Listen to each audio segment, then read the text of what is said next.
The war did not begin with fire. There were no weapons raised, no bodies on the ground, no sound loud enough to echo. That is why it went unnoticed. At first, nothing appeared to change. The land remained still.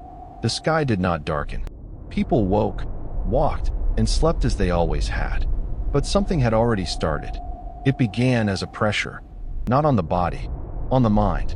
A subtle resistance when thought tried to move backward, like walking through tall grass and realizing, too late, that the ground beneath your feet is no longer firm. No one announced it. No signal marked the beginning. Because this was not a war meant to be recognized. It was a war meant to succeed. In the earliest days, humans did not think of memory as something separate from themselves. It was not stored. It was not recalled. It simply existed, flowing quietly beneath awareness, shaping instinct and understanding. People knew where they came from without explaining it. They knew what had happened before them without naming it. The past was not distant. It was present, and that presence was dangerous, because a being that remembers too much cannot be easily directed. So the conflict did not target cities. It did not target bodies. It targeted continuity. The connection between yesterday and today. The feeling that life was part of something longer than a single lifetime. The first signs were gentle. A story that felt harder to tell than it used to. A memory that no longer surfaced when it was needed. People blamed themselves. Fatigue, age, distraction. There was no reason to suspect anything else. After all, forgetting had always existed. But this was different. This forgetting was coordinated, not imposed, encouraged. The mind began to favor what was immediate, what was useful, what reduced discomfort. Thoughts that reached too far back brought unease. Not pain, just a quiet signal that said, stop here. And so people stopped. Not because they were ordered to, because stopping felt easier than pushing through.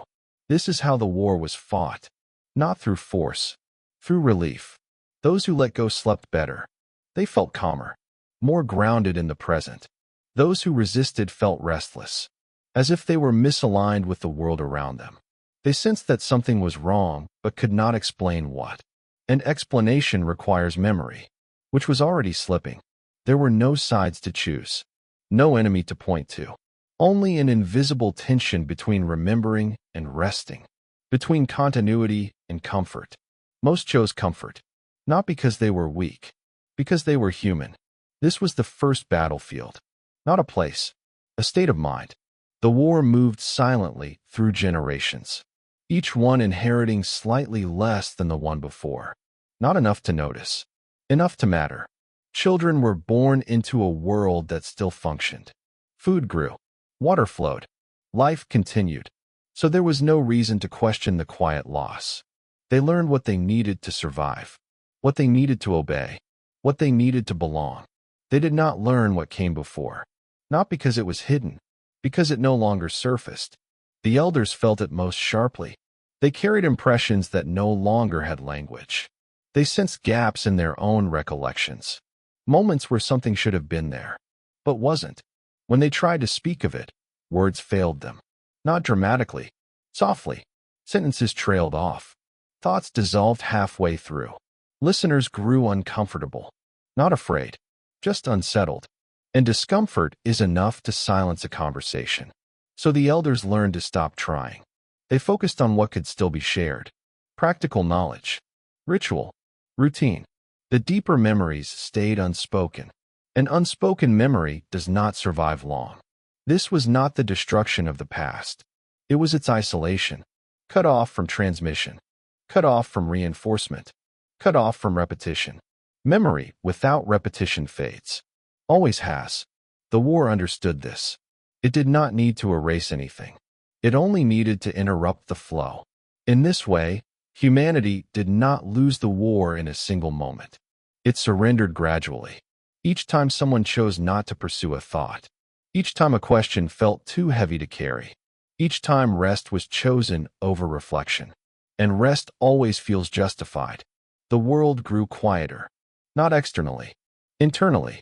People still spoke, still gathered, still lived. But the depth of their awareness narrowed. The horizon of thought moved closer.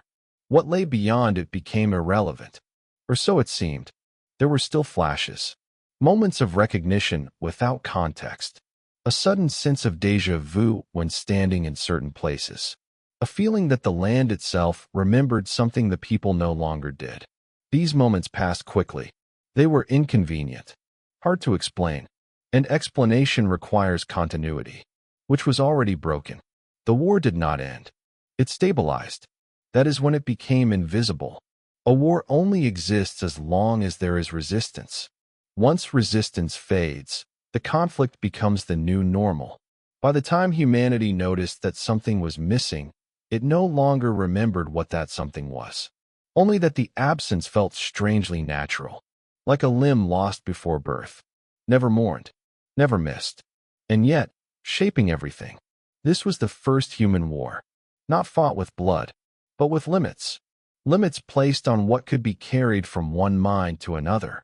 Limits placed on how far back thought was allowed to travel. Limits placed so gently that they felt like part of reality itself. History would later describe humanity as primitive in its beginnings, as unaware, as simple. But that description only works if memory begins where history allows it to begin. The war made sure of that. By the time writing appeared, the battlefield was already abandoned. The outcome decided. The victors unnamed. The defeated unaware they had ever fought. At some point, resistance stopped feeling noble. It began to feel unnecessary. The people who still carried fragments of deeper memory did not disappear. They did not rebel. They did not gather. They simply grew tired. Tired of pushing against something they could not see. Tired of feeling out of step with the world around them. When remembering began to feel like strain, letting go felt like relief. And relief is persuasive. This is how the war advanced. Not by removing memory outright, but by making memory feel inefficient. Thoughts that stayed close to the present flowed smoothly. Thoughts that drifted backward felt heavy, as if they required extra effort to hold.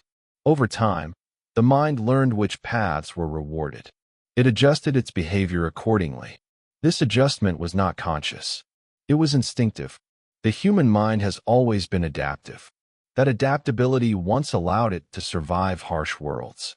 Now, it was being used to narrow awareness. Those who remembered more began to seem strange. Not threatening, not dangerous, just unnecessary. Their stories felt long. Their silences felt awkward.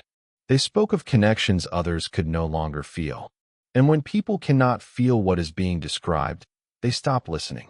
The remembered past became impractical. And impractical things are the first to be abandoned.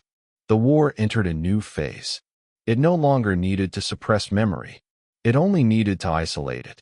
People who still carried fragments of continuity found fewer listeners. They learned to simplify what they said, to shorten stories, to remove parts that caused confusion or discomfort. In doing so, they weakened the very memories they were trying to preserve. Memory cannot survive compression without distortion. What was once a living awareness became a vague impression. What was once shared became private. And private memory dies quietly. Across generations, something shifted. Children no longer sensed the weight of the past in their elders. They did not feel that sense of something older standing behind the present. The world felt flatter to them, more immediate, more manageable. They did not feel diminished. They felt normal. This was the most decisive moment of the war, when the next generation stopped missing what it had never experienced. From that point on, memory was no longer something to be defended. It was something optional, a curiosity, an indulgence.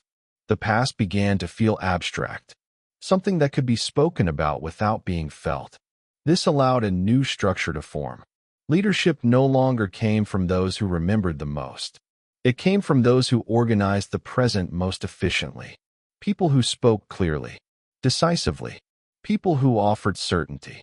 Certainty is comforting when continuity is gone. Rules began to replace remembrance. Not abruptly, gradually.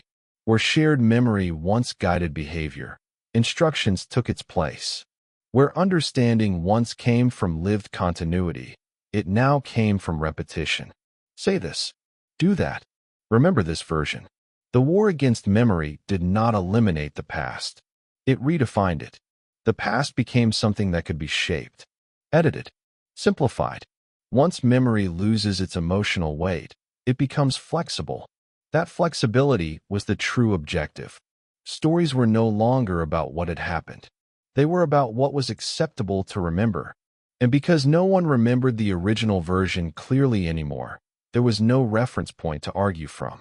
Disagreement faded, not because everyone agreed, because no one was sure enough to challenge. This was not oppression. It was quiet alignment.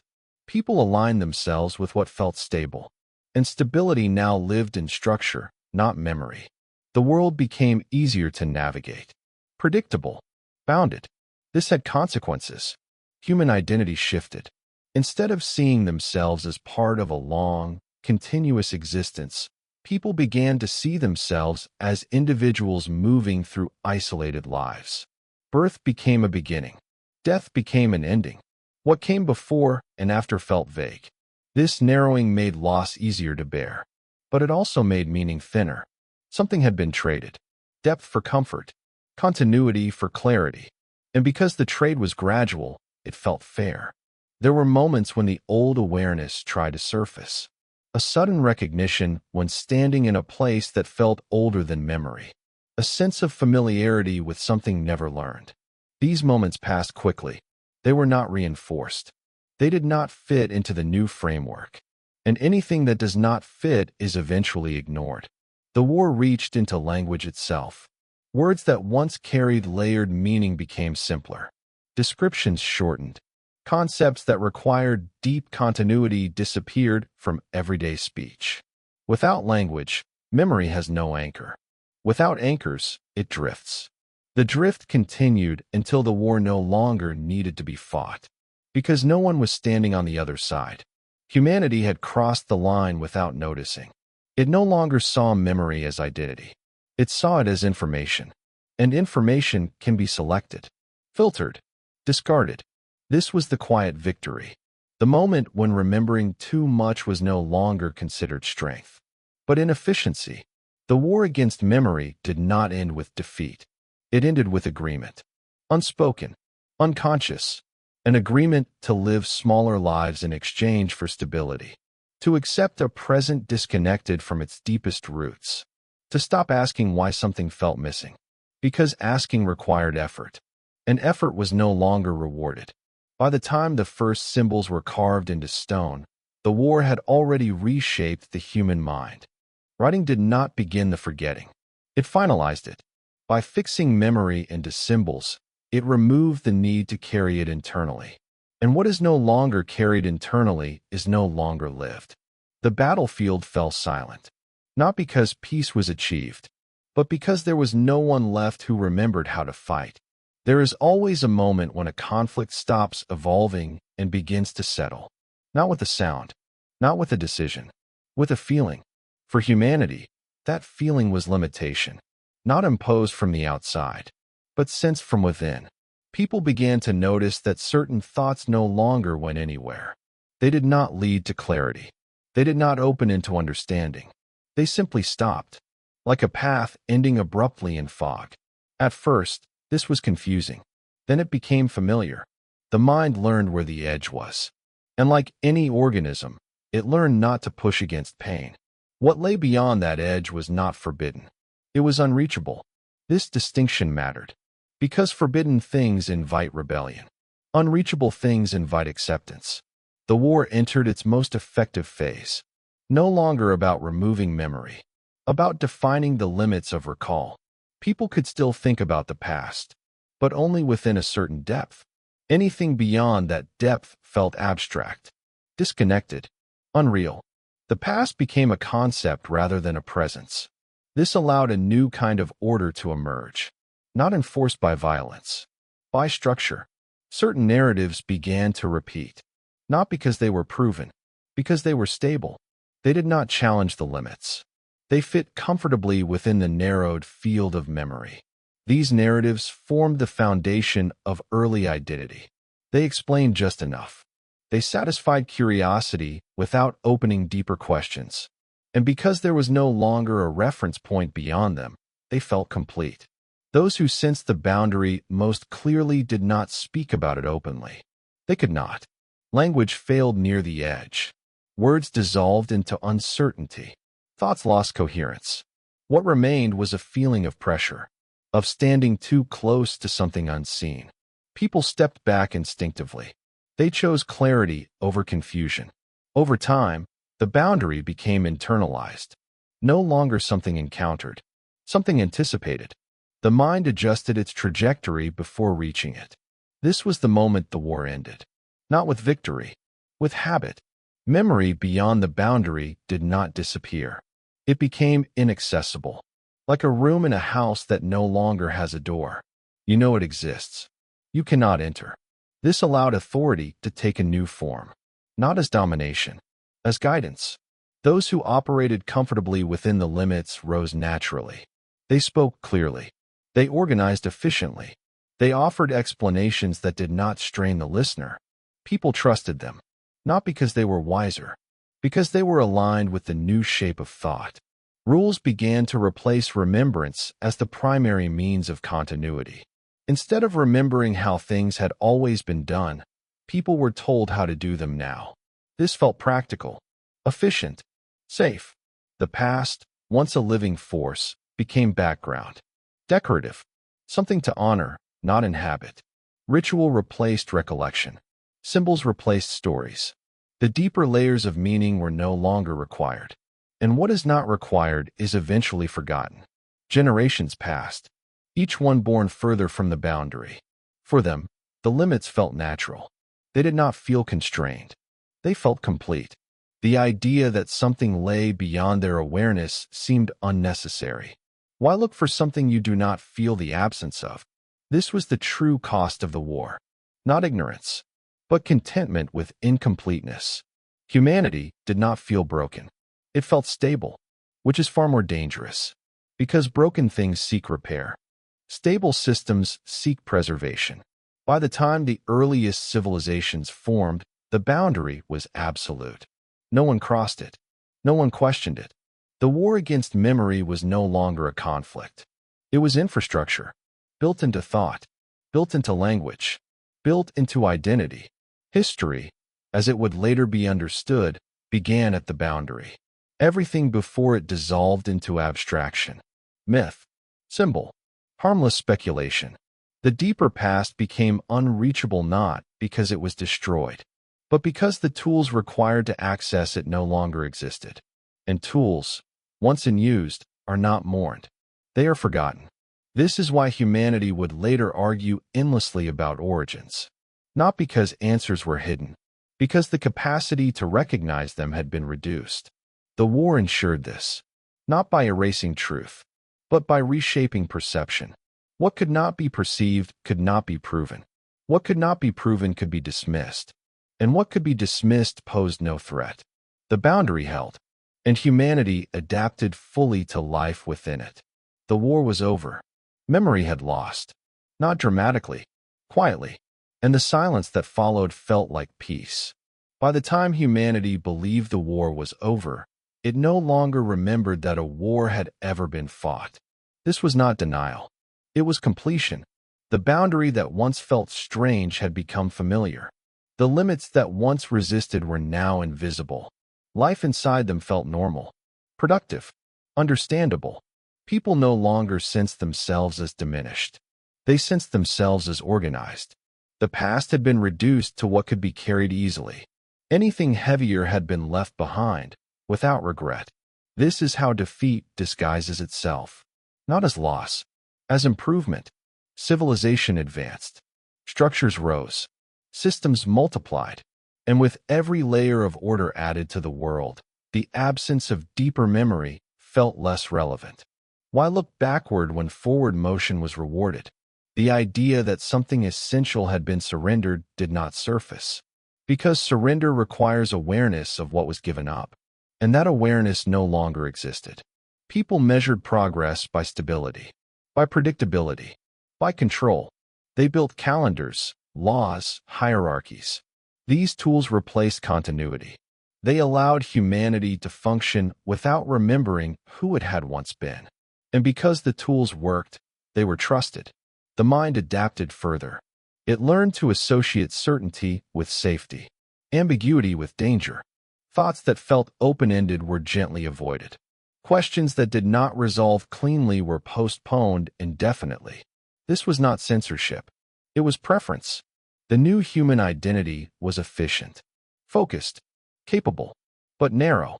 Individuals began to experience themselves as isolated points in time, lives with clear beginnings and endings, disconnected from what came before and what might come after. This made death easier to accept, but it also made existence thinner. Meaning became something to be constructed, not inherited. People searched for purpose externally, in achievement, in recognition, in legacy. They no longer felt purpose flowing through them from a deeper continuity. And because everyone shared this condition, it felt natural. The war against memory did not leave ruins. It left architecture, institutions designed to manage humans who no longer carried their own past, education systems that taught information without identity, belief systems that replaced understanding with obedience, cultural narratives that began where memory was allowed to begin. None of this required deception, only omission. The first civilizations were not built on lies. They were built on absence, an absence so complete that it could not be named.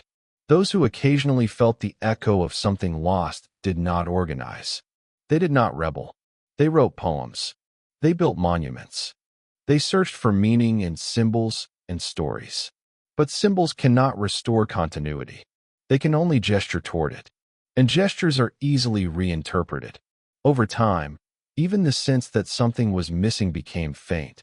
Humanity learned to live without depth, not because it wanted to, because depth was no longer accessible. The war's true victory was this. It convinced humanity that what remained was enough. Enough knowledge, enough history, enough identity. The possibility that there had once been more became irrelevant, not threatening, just unnecessary. This is how the defeated forget they were ever defeated.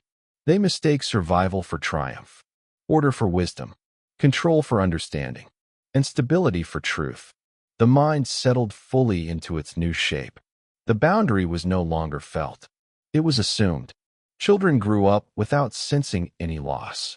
They inherited a world that appeared complete. They did not ask what lay beyond it. Why would they? Nothing in their experience suggested anything was missing. This is why later generations would struggle to understand their own restlessness. They would feel dissatisfaction without cause, a longing without object. They would search endlessly for fulfillment in external things. Because the source of the unease was internal, structural, inherited. The war had not destroyed humanity. It had contained it.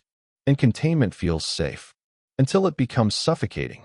But suffocation requires awareness of air, and air is only noticed when it runs out.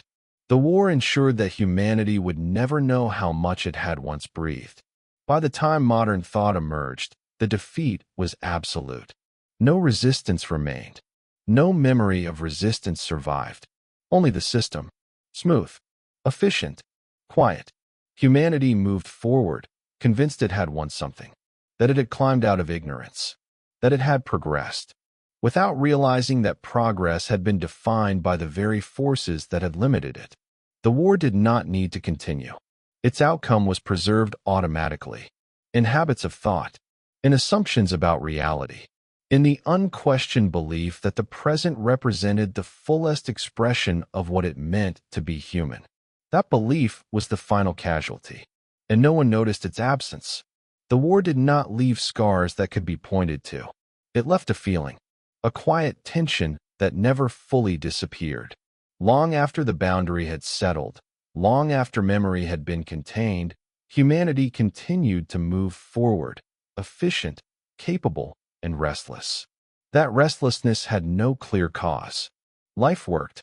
Civilization functioned. Knowledge expanded.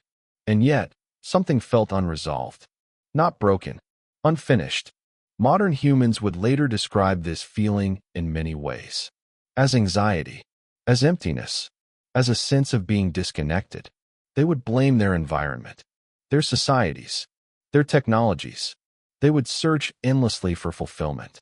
But the source of the unease was older than all of that.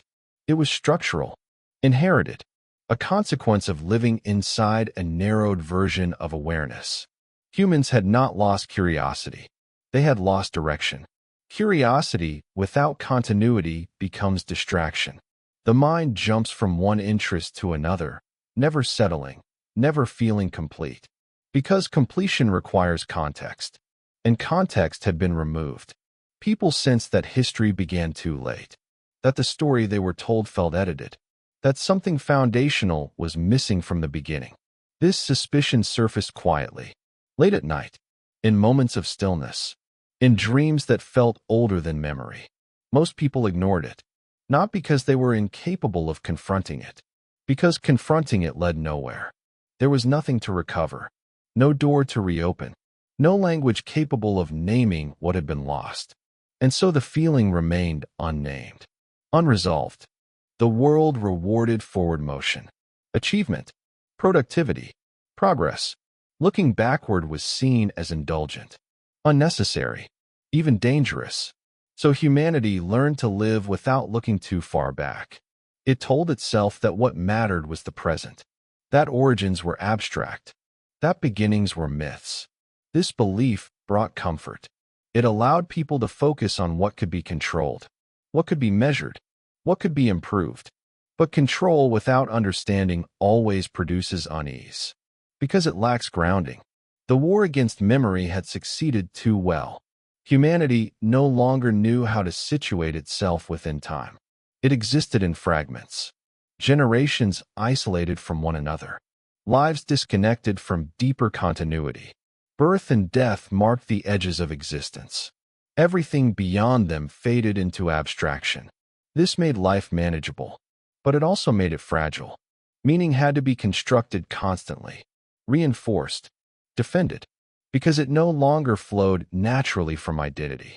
People built philosophies, belief systems, narratives, all attempts to recreate what memory once provided effortlessly. None fully succeeded. Because memory is not information. It is presence, and presence cannot be reconstructed once the capacity for it is gone. The silence left by the war became part of the human condition, not noticed directly, felt indirectly, in the endless search for purpose, in the feeling that progress never satisfies, in the suspicion that something essential had been traded away long ago. Sometimes, fragments surfaced, in ancient ruins that felt heavier than their age, in symbols repeated across cultures that never met, in myths of gods who taught, withdrew, and erased. These fragments were never allowed to connect. They were categorized, studied, dismissed, turned into stories, because connection was dangerous. Connection restores continuity, and continuity threatens control. So the fragments remained isolated, harmless, interesting, incomplete. The war did not need to be remembered. Its outcome was embedded in the structure of thought itself. Humanity lived inside the result, comfortably, productively, uneasily. The silence that followed the war was not empty. It was maintained, preserved through habit, through education, through the belief that the present represented the fullest version of human existence. That belief held everything in place, until moments of stillness, moments when noise faded, when distractions quieted, when the mind drifted toward sleep. In those moments, something stirred, not a memory, a recognition, a sense that humanity had once been something else, not better, but broader, more continuous, more aware of its place within a longer story. The feeling never stayed long. It slipped away as sleep arrived, as morning returned, as the world resumed its forward motion. And so the silence held, generation after generation, a quiet reminder of a war no one remembered fighting, a war no one remembered losing. History moved on, but it almost didn't.